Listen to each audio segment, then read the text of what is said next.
भूरी सुबह सुबह आंगन में झाड़ू लगाने आई ही थी कि उसकी नज़र घोंसले के बाहर पड़े एक अकेले अंडे पर पड़ी। वो चौंक गई, ये अंडा यहाँ कैसे आया?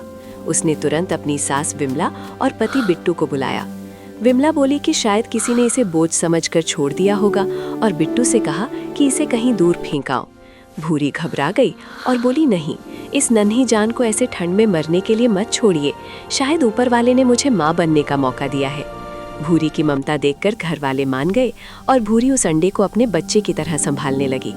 कुछ दिनों बाद अंडे से एक प्यारा सा बच्चा निकला जिसका नाम राजू रखा गया। भूरी उसे अपनी जान से भी ज्यादा चाहने लगी। समय बीतता गया और एक दिन भूरी ने 7 अंडे और दिए।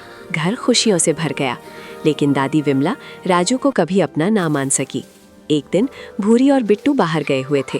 घर में बच्चों की लड़ाई हो गई और गुस्से में विमला ने राजू से कह दिया कि तू मेरा पोता नहीं है, तुझे तो हम कहीं से उठा लाए थे।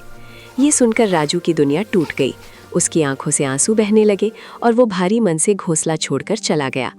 जंगल में छिपे हुए राजू ने 2 शिकारियों को अपने परिवार की बात करते सुना कि आज उस घोंसले के सारे बच्चों को खा जाएंगे। राजू के दिल में तूफान उठा। उसने सोचा, उन्होंने मुझे अपनाया नहीं, फिर भी वो मेरा परिवार है। वो तुरंत दौड़ पड़ा और शिकारियों की आंखों में मिर्च डालकर सबकी जान बचा ली। उसी समय भूरी और बिट्टू लौट आए। भूरी रो पड़ी और बोली कि मैं तेरी असली माँ नहीं हूँ, लेकिन मेरा प्यार झूठा नहीं है। राजू माँ से लिपट गया और सबकी आंखें भर आईं। उस दिन साबित हो गया कि रिश्ता खून से नहीं, प्यार से बनता है। उधर ठंड में भटकते 2 कौवे लल्लू और गोरी कद्दू में घोंसला बनाकर रहने लगे। लल्लू को एक बूढ़ी चिड़िया मिली जो अकेली और बेघर थी।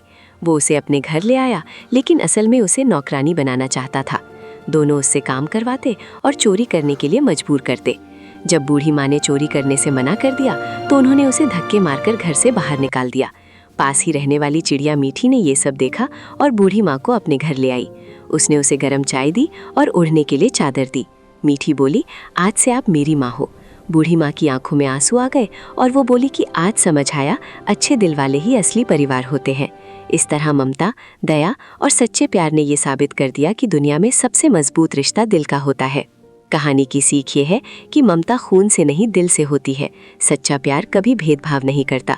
लालच इंसान को गिराता है और दया इंसान को महान बनाती है। जिसे अपनाओ, पूरे दिल से अपनाओ।